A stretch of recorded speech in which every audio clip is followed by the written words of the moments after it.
কেন্দ্র টার্গেট করে ভোট গণনায় ইঞ্জিনিয়ারিংয়ের অভিযোগ করে পুনর্নির্বাচনের দাবি জানিয়েছেন ঢাকা ১৬ আসনের বিএনপির প্রার্থী আমিনুল হক।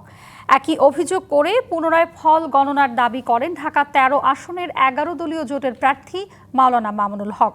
ঢাকা ১০ আসনের জামায়াত প্রার্থী জসিমউদ্দিন সরকার কয়েকটি কেন্দ্রে অনিয়মের অভিযোগ করেন। আর ফলাফল স্থগিত চেয়েছেন শেরপুর ১ আসনের বিএনপির প্রার্থী ডাক্তার সানসিলা জেবরিন প্রিয়াঙ্কা। নির্বাচন কমিশন বলছে গেজেট প্রকাশের পর ফল বাতিলের সুযোগ নেই তাদের। ত্রয়োদশ জাতীয় সংসদ নির্বাচনের পর নাসির কমিশন বিভিন্ন মহল থেকে প্রশংসা পেলেও ভোটে অনিয়ম ও কারচুপির নানা অভিযোগ করেছেন বিএনপি জোট ও ১১ দলীয় জোটের বেশ কয়েকজন প্রার্থী। শনিবার সংবাদ সম্মেলন করে ঢাকা ১৬ আসনের বিএনপির প্রার্থী আমিনুল হক অভিযোগ করেন কয়েকটি কেন্দ্র টার্গেট করে ফল গণনায় কারচুপি করে হারানো হয়েছে তাকে। একই অভিযোগ করেন শেরপুর ১ আসনের বিএনপি প্রার্থী ডাক্তার সানসিলা জেবরিন প্রিয়াঙ্কা। আমার শেরপুর সদরে ভোট ইঞ্জিনিয়ারিং হয়েছে কিছুটা ব্যতিক্রম রূপে। জামাত সেই লাঙ্গনের এজেন্টকেও কিনে ফেলে।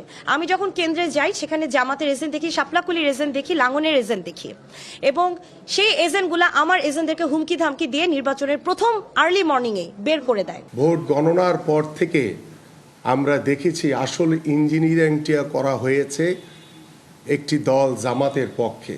এছাড়া ১১ দলীয় জোটের প্রার্থী মাওলানা মামুনুল হকও ভোট গণনায় কারচুপির অভিযোগ করেন। ঢাকা ১০-এ জামায়াতের প্রার্থীর অভিযোগ তার কর্মীদের পিটিয়ে আহত করেছে আইন শৃঙ্খলা বাহিনী। কিছু কিছু আসনে একটু আইন শৃঙ্খলাকে ঝামেলা করার চেষ্টা করে প্রতিদ্বন্দ্বী প্রার্থী ধানের শীষের শেখ রবিউল আলম। নায়াসিনামাইড ও স্যালিসাইলিক সমৃদ্ধ লিলি ফেস ওয়াশ যা ফেসের ডেড স্কিন সেল দূর করে দেয় দ্বিগুণ ফাস্টার ব্রাইটেনিং। পরবর্তী পর্যায়ে আমরা আইন শৃঙ্খলা রক্ষকের দৃষ্টি আকর্ষণ করার পর কিছুটা নিয়ন্ত্রণ আসলেও শেষের বেলা ৫-৭টা কেন্দ্রে অনেক অনিয়ম হয়, দুর্নীতি হয়, জাল ভোট হয়। এখানে আমাদের যে প্রকৃত যে ফলাফল সেটা থেকে আমাদেরকে বঞ্চিত করা হয়েছে।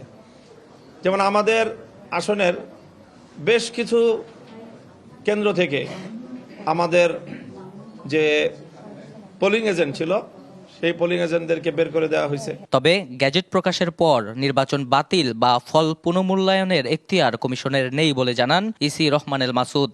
আমাদের কিছু করার নাই। এখন ওনারা 45 ডেজের মধ্যে ফোকাসের 45 ডেজের মধ্যে ওনারা হাইকোর্ট বিভাগে নালিশ বা কমপ্লেন দায়ের করতে পারেন, পিটিশন দায়ের করতে পারবে। এই একটাই আছে, হাইকোর্ট গণনা করতে পারবেন, পুনর্গণনা করতে পারবেন, এটাকে ইন্সপেকশন করতে পারবেন, সাক্ষ্য নিতে পারবেন। সব মিলিয়ে যদি মনে করে যে নির্বাচন সঠিক হয় নাই তাহলে উনি নির্বাচন বাতিল করতে পারেন। এদিকে নির্বাচনে বিজয়ী প্রার্থীদের প্রধান নির্বাচন কমিশনার শপথ পড়াবেন বলেও জানান তিনি। নাজমুল হুদা, ডিভিসি নিউজ, ঢাকা।